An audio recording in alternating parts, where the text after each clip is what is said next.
Hola, comunidad universitaria, muy buenas noches. Bienvenidos sean a otro programa más de juegos y deportes del mundo. Mi nombre es Neftalí Zamora, soy reportero de la Dirección General del Deporte Universitario y productor del programa Goya Deportivo todos los sábados ahí en Radio UNAM. Es un gusto tenerlos aquí otro martes en Juegos y Deportes del Mundo para hablar sobre alguna disciplina que ha nacido en una parte lejana del mundo y que ha llegado a nuestro país y a nuestra universidad. En esta ocasión, igual que la semana pasada, no tendremos que irnos tan lejos en el mundo. Tenemos que remitirnos a nuestra tierra para hablar de danza folclórica, danza mexicana. Vamos a hablar un poco de este tema con dos expertos. Entonces aprovechen para enviarnos sus preguntas, sus comentarios, sus saludos, todo lo que quieran decir. Ahí en el Facebook de Deporte UNAM estaremos en los comentarios leyéndolos, muy atentos a lo que nos digan. Eh, Manifiéstense, que ahí estaremos haciéndoles caso. Y bueno, ya, sin más preámbulo, vamos a presentar a nuestros invitados el día de hoy, pero no sin antes enseñarles un pequeño videito para que se den una idea, nada más una pequeña idea de qué vamos a hablar el día de hoy. Si ustedes dicen, ¿qué es eso? ¿Qué es eso de danza folclórica? ¿Qué es eso de danza mexicana? Bueno, en estas fechas de septiembre, seguramente ustedes lo hicieron, ahí zapatearon en su casa o en la fiesta. Entonces vamos a hablar un poquito de esto por si tenían duda. Ya, no les muestro más nada, nos es una pequeña prueba. Y para hablar de esta disciplina, nos acompaña el día de hoy la maestra Judith Velázquez González. Ella es egresada de nuestra Facultad de Contaduría y Administración, maestra en Administración de Organizaciones por la máxima casa de estudios. Entonces está especializada en ciencias sociales y en áreas administrativas y en la cuestión de la danza, pues ha dirigido el grupo de danza mexicana de la Asociación de Charrería de la UNAM desde el 2017 hasta la fecha. También ha sido bailarina en el ensamble folclórico de la Ciudad de México desde el 2021. Tuvo una gira cultural, Riyadh Season en Arabia Saudita de 2022-2023. Eh, y bueno, muchas cosas más que si seguimos se nos va a ir el programa presentándote. Judith, es un gusto tenerte con nosotros. Buenas noches. Buenas noches, Neftali. Gracias. Igualmente es un gusto poder estar con ustedes. Muchas gracias por acompañarnos y también tenemos el gusto de contar con la presencia de Ariel Iván Rodríguez Orduño. Él es licenciado en turismo por la Escuela Superior de Turismo del Instituto Politécnico Nacional y actualmente se encuentra estudiando la maestría en Ciencias Antropológicas en la Escuela Nacional de Antropología e Historia bajo la línea de investigación de religión, iglesias y sistemas simbólicos. En la cuestión de la danza, pues se ha desempeñado como profesor, coreógrafo y bailarín de danza folclórica mexicana en distintos espacios e instituciones educativas, entre los que destaca el IPN, la Universidad del Valle de México, la Compañía de Danza Folclórica Yolomitotiani, y también como bailarín ejecutante formó parte de múltiples elencos de talla internacional, donde destaca su participación en la Compañía Nacional de Danza Folclórica. Ha tenido la oportunidad de representar a México en 17 países de Europa y América. Entonces, también hasta ahí le dejamos, porque si nos seguimos se nos acaba el programa. Ariel, es un gusto tenerte con nosotros. Buenas noches. Al contrario, es un gusto recibir la invitación y pues bueno, siempre acompañando a Judy en los proyectos. Muchas gracias por estar acá. Y pues ya vieron, comunidad universitaria, tenemos a un par de expertos en esta disciplina, en el baile folclórico, en la danza mexicana. Entonces, vamos a hablar un poco de esto. Déjenos sus comentarios, sus preguntas y vamos a comenzar por el principio, ¿no? ¿Cómo inicia la danza folclórica? Y después llegaremos a esta cuestión de cómo se convierte en una competición, en un deporte, quizá, lo averiguaremos, pero vamos al inicio, ¿no? ¿Cuál es la historia de la danza mexicana folclórica? ¿Quién dice yo? Maestra Judy, tomo el micrófono. Judy, Adelante. vas. Te Bueno, dieron el pase. Ah, bueno, va Ariel, va. Le regresan el pase. lo recibo de pechito. Bueno, es muy interesante la danza folclórica como disciplina artística porque, bueno, el folclore, que es digamos, lo que nos diferencia, ¿no? Para aquellas personas que no están tan habituadas a este tipo de prácticas escénicas, el folclore digamos, la teoría dice que es una palabra que tiene que ver con el conocimiento del pueblo.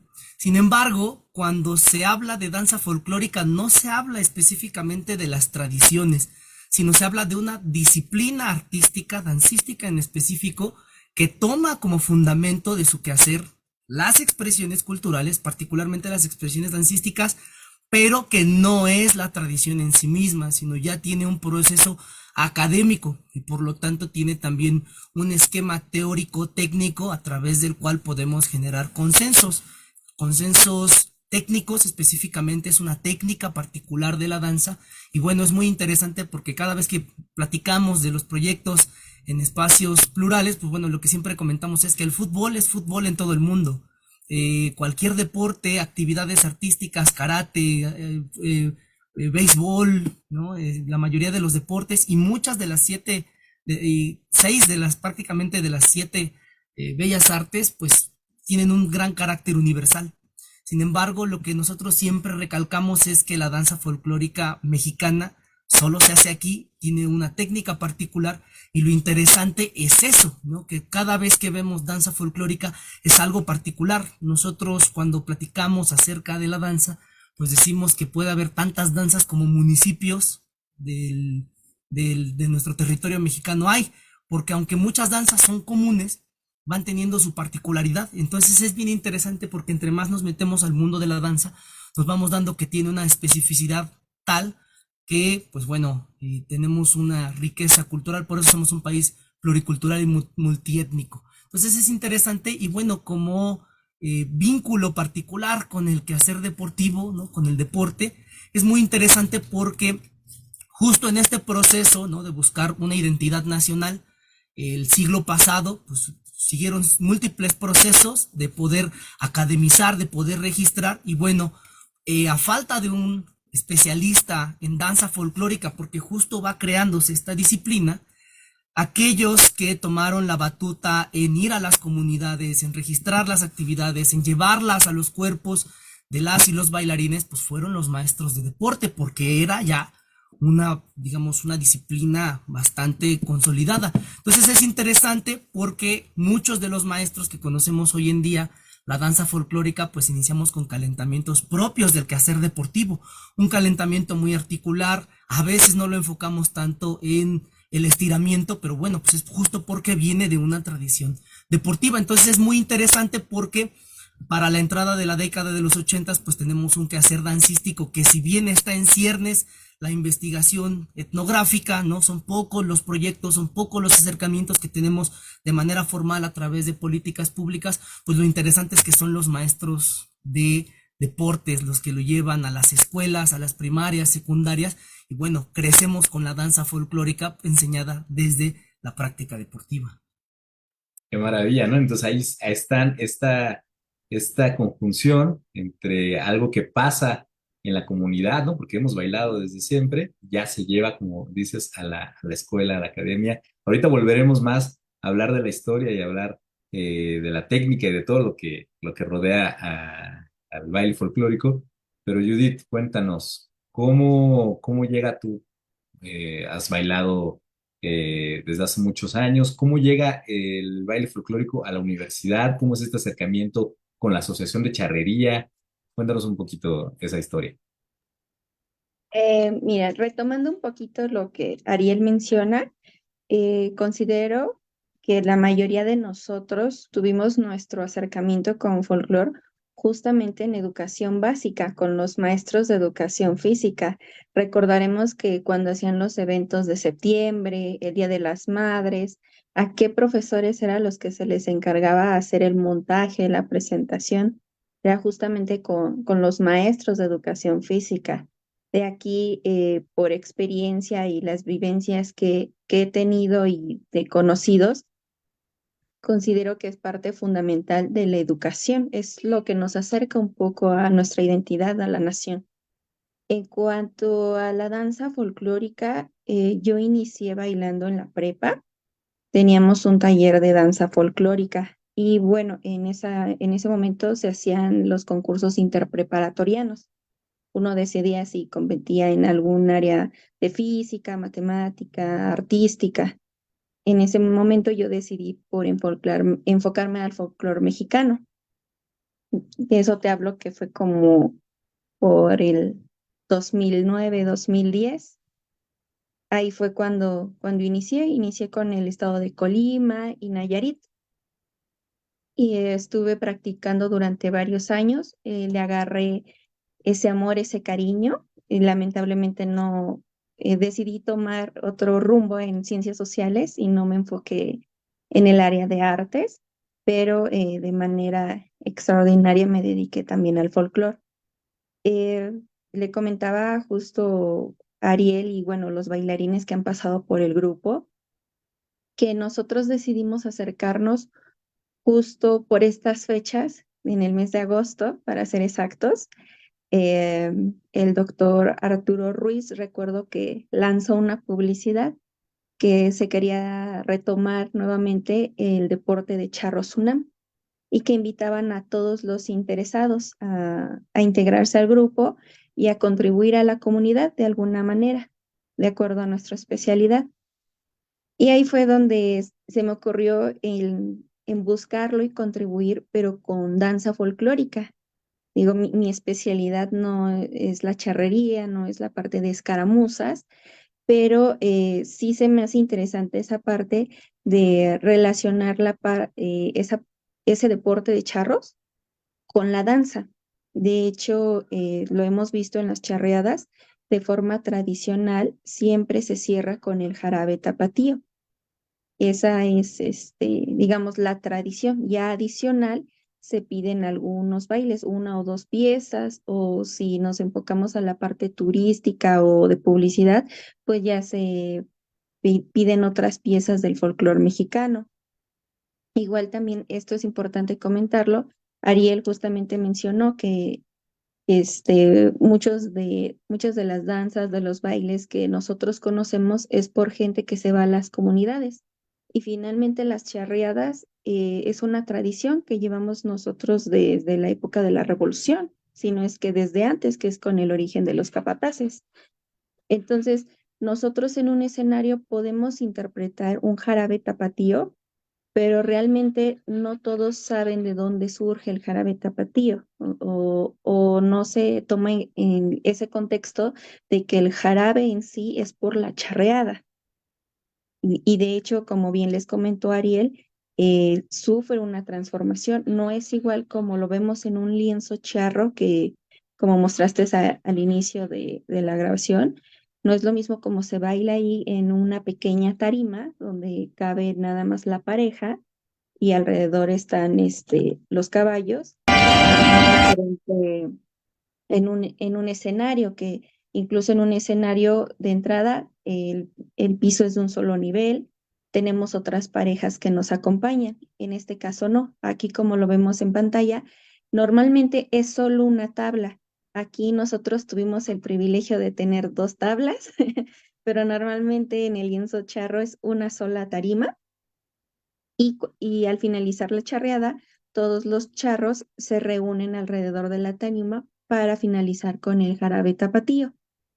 Y bueno, en comparación con un teatro, no hay charros, no hay caballos, pero tenemos justamente el acompañamiento de otras parejas de bailarines que normalmente el traje es diferente al de charros. Nosotros lo conocemos como traje de listones, que es con el que se faldea. Y qué maravilla esto que nos comentas. Entonces, en esto en específico, en esta presentación, no tiene un fin competitivo, es nada más la tradición al final de la charreada, ¿es correcto? Así es. De hecho, por ejemplo, aquí en pantalla nosotros podemos ver un poco de técnica de danza folclórica. Igual esto lleva todo un proceso. ¿A qué me refiero? Originalmente, este jarabe tapatío, cuando lo montamos, hicimos una investigación bueno, del cómo surge con los charros, pero también de los pasos que se utilizaban en 1946-42 y no son los mismos pasos que hacemos actualmente. De hecho, en esa época, en el caso de la China bailaba un poquito como más encorvada, no estaba tan estilizado. La falda tampoco se agarraba así, se agarraba de una manera más como de recoger un mandil o recogerla en agua. Igual en el caso del hombre, el hombre también se ha estilizado, ahí podemos ver que se incluyen ya otros movimientos. En ese momento, que es en 1942, cuando de un video que tomamos, el hombre baila muy diferente. Sí contiene, por ejemplo, la parte del zarape, pero igual es una manera como más, podemos llamarle como más sencilla de bailar, sin tanta técnica del cuerpo y técnica de zapateado. Igual si recordamos la época de oro del cine mexicano, podemos ver que en esa época el estilo era más como hacerte reír un poquito más, exagerar un poco más los pasos. Entonces, ese jarabe tapatío en específico que nosotros tomamos justamente demostraba eso. Sí era como entre coquetería, pero también hacer reír un poco. Esa parte de no preocuparte tanto por la postura, de estar estirado. Por ejemplo, hay un paso que se llama borracho y tal cual, o sea, en el video te muestra cómo, en este caso el charro, pareciera que es como un borracho que se va tambaleando de lado a lado haciendo el paso del borracho. Es para que nos demos una idea, y justamente se hace un acercamiento hacia la China como un careo. Hacemos esto como buscando un beso.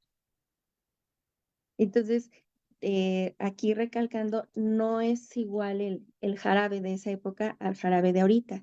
Incluso si nos buscáramos en YouTube jarabes tapatíos de otras asociaciones de charro Sunam, se baila muy diferente el jarabe tapatío. En cambio, si Incluso buscamos, ahorita en la modernidad. así es, Ah, así es, porque justamente normalmente las personas que bailan el jarabe en una charreada lo bailan por tradición. Ellos no se preocupan por técnica, por postura, solo se preocupan por en la ejecución del jarabe. En cambio, si nosotros buscamos videos de compañías de danza folclórica, vamos a ver que los jarabes se parecen mucho. Se parecen mucho en pasos, en la manera de agarrar la falda, de portar en general el vestuario, de esta técnica de estar estilizada, de estar todo el tiempo estirados, estar arriba. Entonces ya estamos hablando que ya le metimos esa parte de técnica.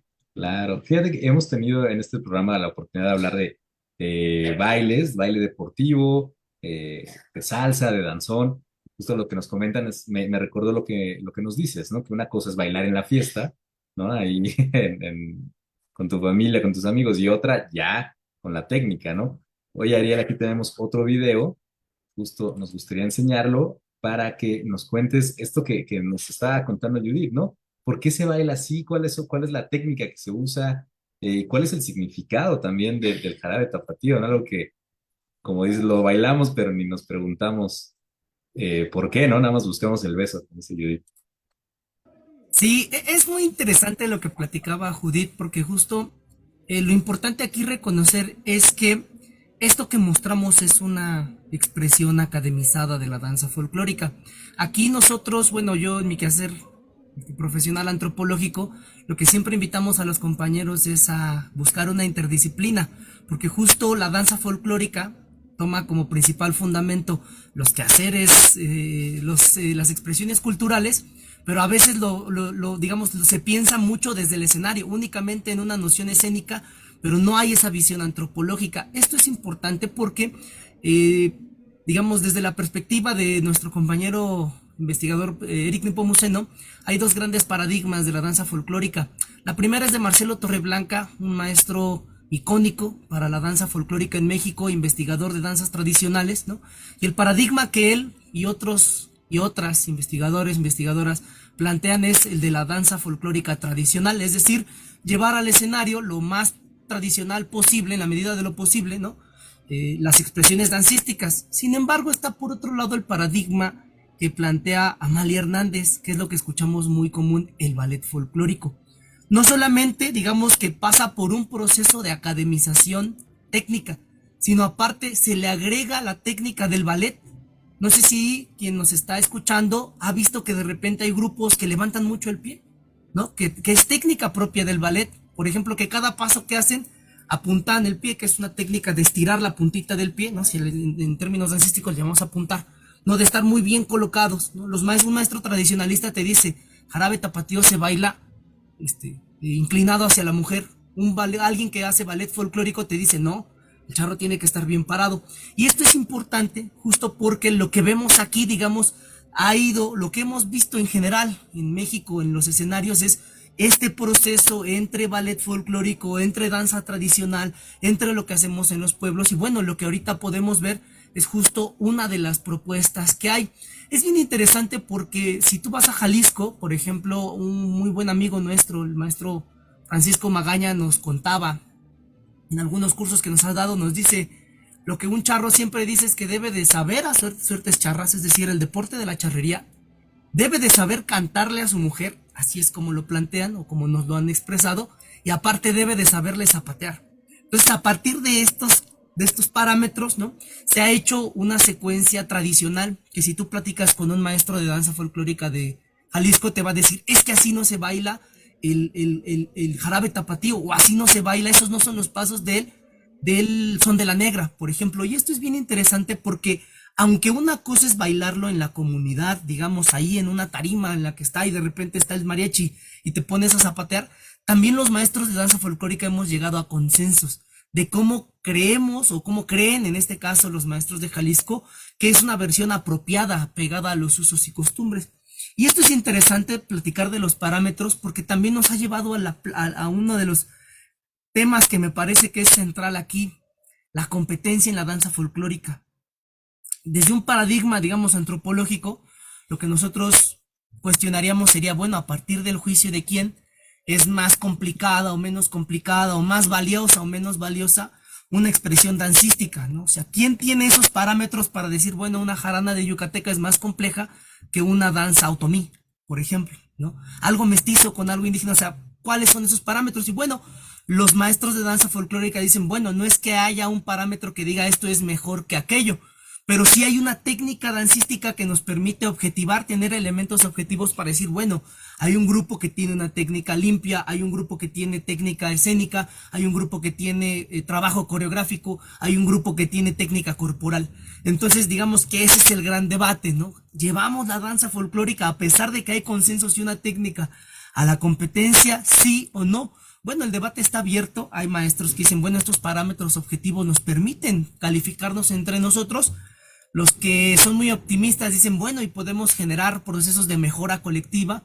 Y hay otros compañeros que tienen, digamos, un poquito, una visión un poco más pegada a la tradición. Y dicen, bueno, es que yo no voy a poner en competencia lo que bailaban mis abuelos, ¿no? Con lo que bailan, pues, gente de otras latitudes. Entonces es bien interesante, pero al final de cuentas, dentro de de esta danza tradicional se pueden encontrar consensos que, bueno, de ahí se derivan en distintas opiniones, pero al final de cuentas, pues lo que nosotros celebramos es la pluralidad, no que pueda haber grupos que están dedicados a la competencia, como los concursos de Guapango, ¿no? Que hay eh, eh, reglamentaciones específicas, ¿no?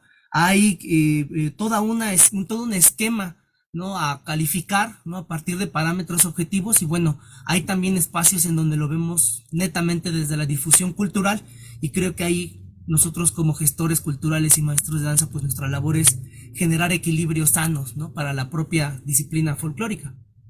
Totalmente, Ariel. Oye, eso que nos dices también me hace sentido, porque les cuento que en otras ediciones de este programa, también refiriéndonos al deporte, cuando hemos hablado de karate, cuando hemos hablado de taekwondo, nos han contado algo parecido de lo que nos dices, que es un arte marcial, ¿no? Evoluciona y entonces llegan a este punto en el que tienen que decidir, bueno, ¿se hace deporte? ¿Y qué tanto ahora es deporte y deja de ser arte marcial? ¿No? Porque se tienen que hacer reglas, se tienen que calificar, y creo que, bueno, no sé si el baile folclórico vaya para allá, pero bueno, en lo que eso se decide, Judith, que si nos puedes platicar, ya hay competencias, cómo se practican estas competencias, justo qué se califica, hay varios jueces, etcétera. ¿Cómo podrías describir una competencia de baile folclórico? Justo como comenta Ariel, es complicado como definir qué características o qué aspectos se van a tomar en cuenta en una competencia. Por ejemplo, están las competencias de Huapango, que estas son, bueno, en cuestión de folclore sí son muy conocidas a nivel nacional. Solamente se llevan a cabo en una época específica del año y hay que viajar a la región donde se decida que se va a hacer la competencia. Por ejemplo, aquí en la Ciudad de México, en un inicio yo les comenté sobre las competencias interpreparatorianas. Aquí es un poquito más sencillo. ¿Por qué más sencillo? Porque nos vamos más a la parte de si, digamos, la ejecución, esta parte de si las líneas están derechas, si todos van parejos con el paso, con el faldeo, que no se caiga nada en el escenario, porque muchas veces eso les resta puntos. Si van de acuerdo al jurado, van en sintonía o en sincronización con la música. También, por ejemplo, esta parte de normalmente los que a mí me han tocado ver son entre 4 y 5 jurados. Hay veces que solamente se ponen en la parte de enfrente, hay otros que en ocasiones rodean, es decir, unos ven de forma lateral, están por la parte de atrás, no únicamente por la parte, digamos, de enfrente que da el escenario. Entonces, es muy diferente por ejemplo, que si ya comienzan a evaluar la parte de cuando algunos se van a lo que llaman lo tradicional, ¿no? Que, por ejemplo, el color de los zapatos, que si se baila con zapatos, se baila con guarache, que si se baila derecho, justo esto que comentaba Ariel, ¿no? Hasta donde el mismo concurso te especifica que se permite la parte de estilización o buscan la parte como más apegado a lo tradicional. Digo, porque finalmente cuando hablamos de alguna danza, de algún baile mestizo, sufre alguna transformación a la hora de pasarlo al escenario. Y Entonces, entonces te adaptas cuando vas a competir, dependiendo de las bases, digamos, o de la tipo de así es. competencia. Así es, porque no todos evalúan lo mismo. Ahora, también, por ejemplo, cuando me refiero al interpreparatoriano, nos vamos a la parte como más sencilla, como más técnica. ¿Por qué? Porque justamente lo que Ariel mencionó hace un momento, ya es más complicado el meternos, por decir algo, que el baile de Nayarit sea, por decir algo, que los jueces digan que es más complejo que bailar una huasteca o que bailar un jarabe tapatío o que bailar una danza de diablos. Entonces eso difícilmente más bien no sería ser objetivo. Entonces buscando esa objetividad es justamente que se busca como tomar en cuenta otros aspectos, como lo que comentaba que vayan sincronizados, las líneas, que se vea realmente esa disciplina, ese trabajo en equipo. Algunos maestros, por ejemplo, te comentan que se vea como esa conexión de pareja. Recuerdo que en su momento, cuando estuve tomando clases de danza folclórica, el maestro que estaba al frente nos comentaba que cuando bailamos tenemos que transmitir algo al público, no solamente es entrar al escenario y sonreír y ya. Es justamente en ese aspecto, como él lo veía, era que justamente una de las satisfacciones del bailarín era, además de hacer su ejecución, lograr transmitir alguna emoción al público, que finalmente también eso son las artes. Entonces, por ejemplo, muchas veces en cuanto a presentaciones es muy satisfactorio que la gente se te acerca y te diga, me recordaste cuando era niña y bailé en la primaria, o me recordas a algún tío, o a la abuelita, o me transmitiste tal emoción, o incluso me recordaste en aquellas épocas donde se hacía X o Y festival. Entonces, realmente eso es también interesante, pero por ejemplo, esa característica, eso no se evalúa en una competencia. Se evalúa la parte, digamos, visual, la parte técnica. Igual es aquí, no sé si alguien coincida con esta parte o también quiera aportar algo más.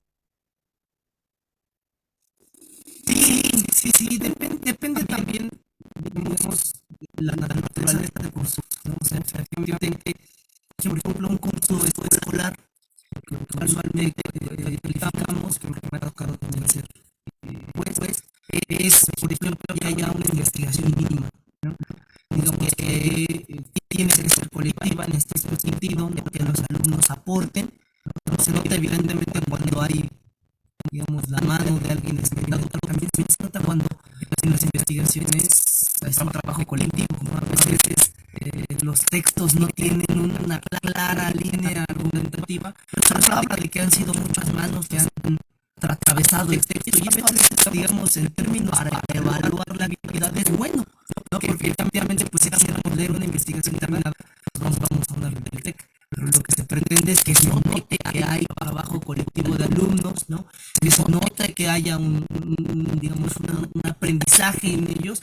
Algunos concursos, digamos, antes de que pasen a bailar, algunos que hacen es una pequeña tómbola con los nombres de los alumnos del taller o de la escuela, y así al azar, a ver, explícame tu traje, ¿no?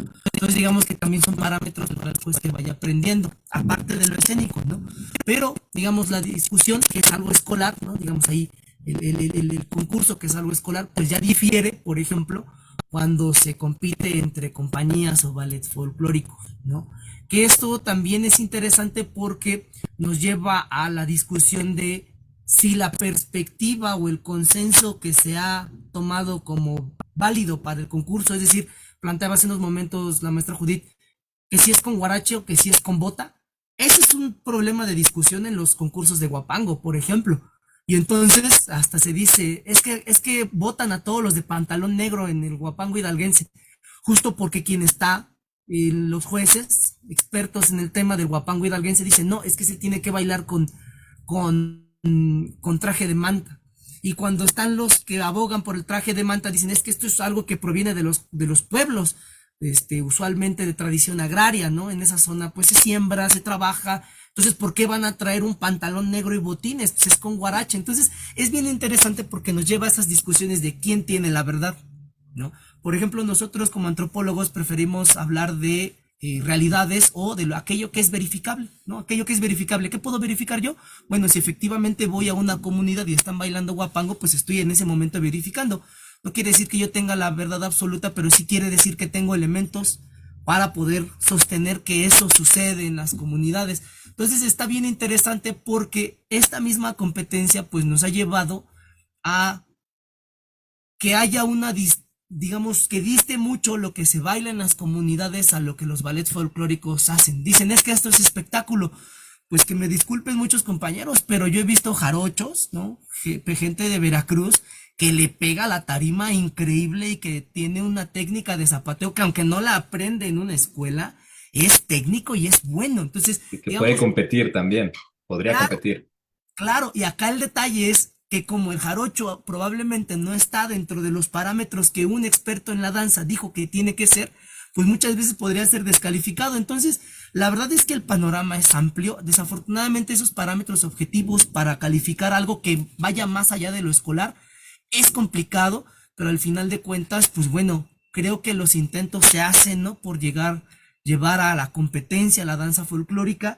Si me lo preguntas en lo personal, creo que no es necesario, o algunos opinamos que no es necesario, pero creo que tampoco le hace mal, ¿no? Entonces, lo que pues nosotros proponemos es que haya competencias sanas, ¿no?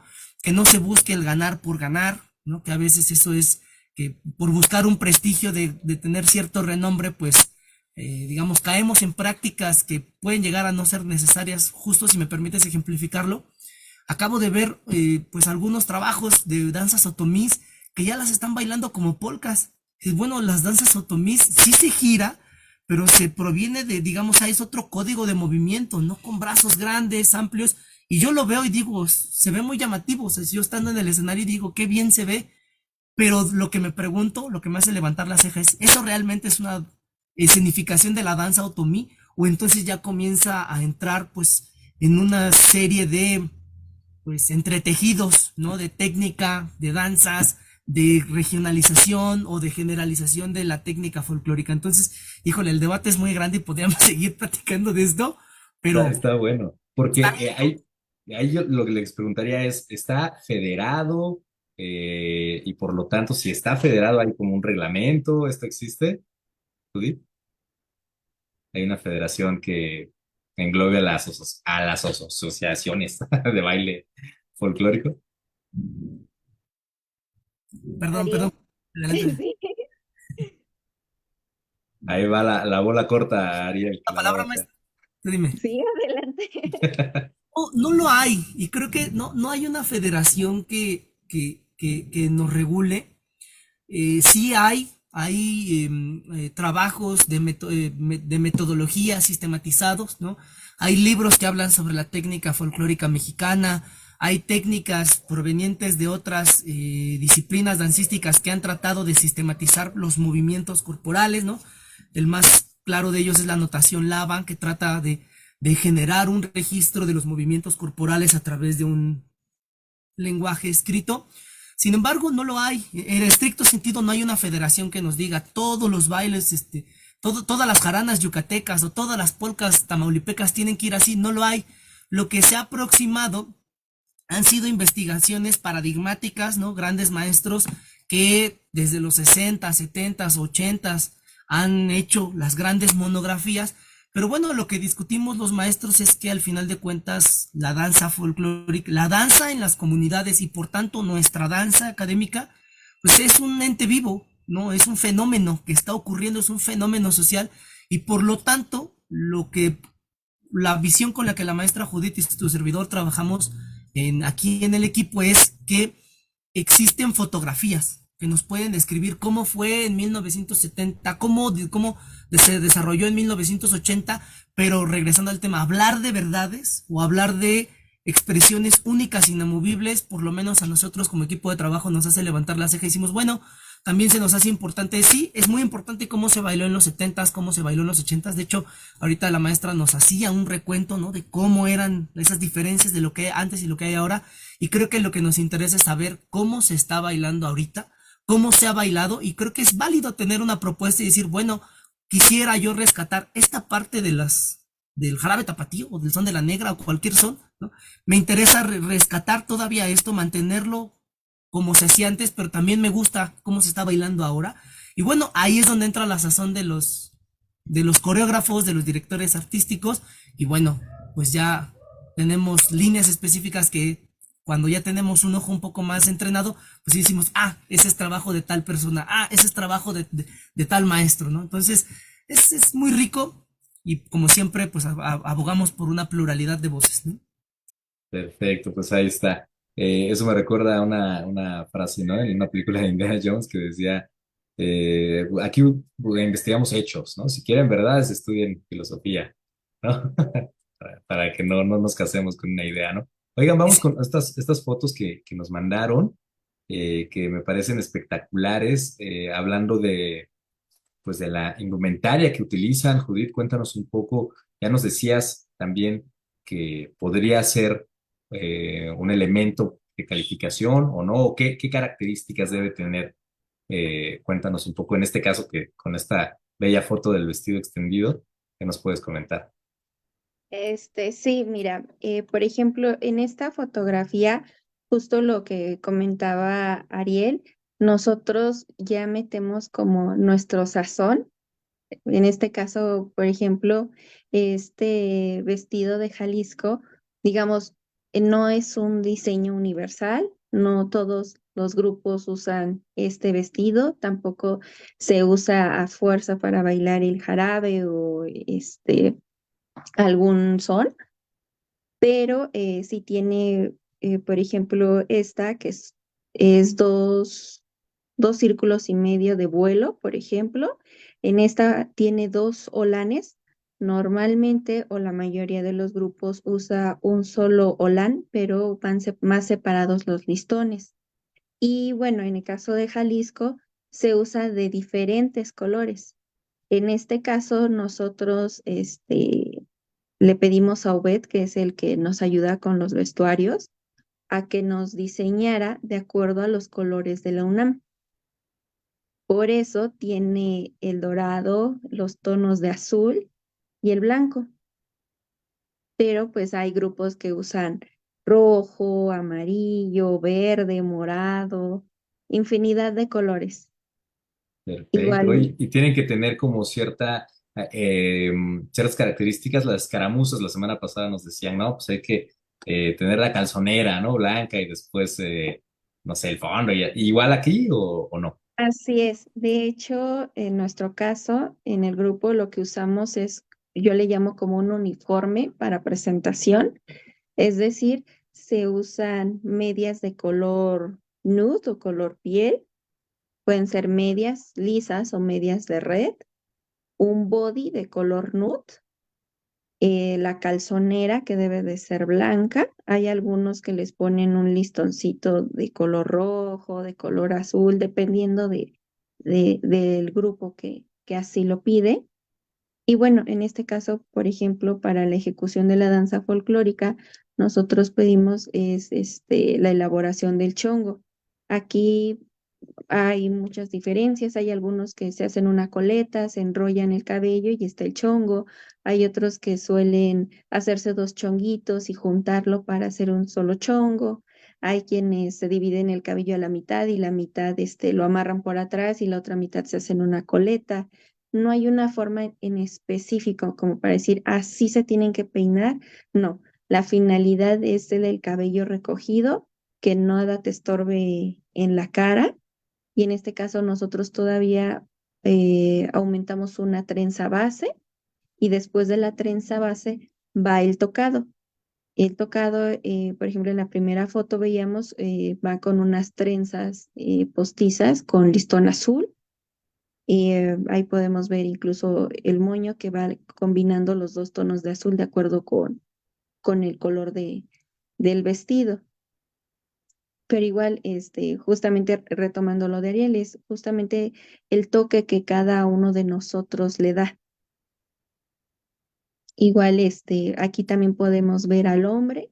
El hombre, en este caso, trae su sombrero de charro. Por ejemplo, en esta foto que estás mostrando, si nos vamos del lado izquierdo de la pantalla, podemos ver que trae un sombrero de charro tal cual, que como sabemos tiene sus especificaciones de competencia, porque la finalidad es proteger al charro en la ejecución del deporte.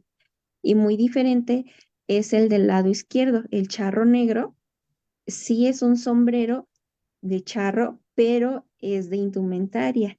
Es decir, no es de charro precisamente, es decir, ese sombrero no nos sirve para la competencia, pero sí nos sirve para la interpretación y la ejecución del baile. ¿Es más de gala lo que decían que depende del tipo de traje? Sí y no. ¿A qué voy con esto?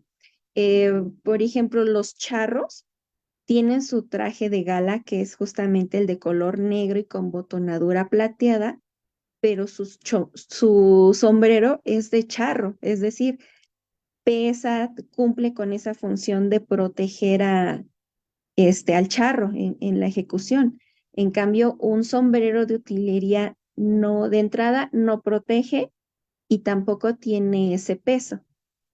Es muy ligero el sombrero de utilería, que es el que normalmente usamos en el grupo de danza para la ejecución de los bailes. Pues es fascinante ver estas fotos y los videos que les pasamos al principio. Bueno, aquí estamos viendo esta de floreo, que yo creo que eso amerita otro programa, ¿no? Así es. Si me Pero permites, sí, sí, Ariel, adelante. unas veces hemos escuchado compañeros de Jalisco que que este vestuario que la maestra nos comentaba que es de indumentaria, luego ellos dicen es de mariachero, porque justamente esa tradición proviene del mariachi, ¿no? De ponerle las galas a los lados, ¿no? Porque efectivamente no podrías subirte al caballo con metales ahí que pueden dificultar la ejecución, ¿no? Entonces es interesante cómo ahí ya justo la práctica, el uso, la cotidianidad y sobre todo sacarlo del contexto, pues nos ha ido llevando a todo eso, ¿no? Pero como dice la maestra, traje de charro pues tiene sus especificaciones, es de piel, tiene ciertas telas y bueno, el que utilizamos para bailar pues difiere un poco, ¿no? De esos. Perfecto, pues ya estamos entrando en la recta final de nuestro programa. Como ven, se nos va rapidísimo. Saludamos aquí rápidamente a María del Socorro Martínez, a Irma Pérez, a Rosy Ayala, Saúl Díaz, Yolanda Medrano, Norelis Rodríguez, muchas gracias por estar por ahí manifestándose, muchas gracias por vernos. Y bueno, les quería preguntar, porque ya se nos acaba el tiempo, pero eh, hicimos un ciclo especial alguna vez que se llama Ritual, Juego y Deporte, ahí lo pueden ver en Facebook de Deporte UNAM, y hablamos del ulama de cadera, ¿no? Y tenían este dilema, deportivizar el ulama para que siga la tradición o no. Entonces, no sé si también aplicaría para el baile folclórico, deportivizar para que continúe de otra manera, reglamentado, federado, competitivo o que siga siendo tradición. ¿Qué han pensado ustedes? ¿Qué reflexión les provoca? Y vuelvo al deporte, pues porque para justificar el título de este programa. Pero, ¿ustedes qué opinan? ¿Qué opinan, Judith y Ariel? ¿Deportivizar o no? Esa es la cuestión. Es justamente interesante esta pregunta. ¿Por qué? Porque muchos nos iríamos más por la parte de conservarlo como una tradición que finalmente se pasa a través de la educación, de los usos y costumbres, pero también otros seguramente se irían por esa parte de buscar normarlo más, por ejemplo, para las competencias. Eh, Posiblemente sí funcionaría un poco en el aspecto, si lo queremos llamar, de publicidad o para difundir, pero realmente aquí sí ya estaríamos entrando en cuestiones antropológicas de la danza, hasta qué punto sería permitido el, normativizar y esto qué impacto tendría en estas danzas, porque justamente si recordamos desde el inicio de la charla, ya hemos mencionado que sufre una transformación y no necesariamente porque busquemos en sí una transformación, sino que se ve afectado por la persona que lo ejecuta, la persona que lo enseña y el contexto en el que se está desarrollando. Justamente como Ariel comentaba, ¿no? Muchos investigamos sobre el baile, la danza, vemos qué se ha hecho en años anteriores, qué se está haciendo actualmente, qué se toma, qué se deja, por qué se hace, pero son consideraciones más personales.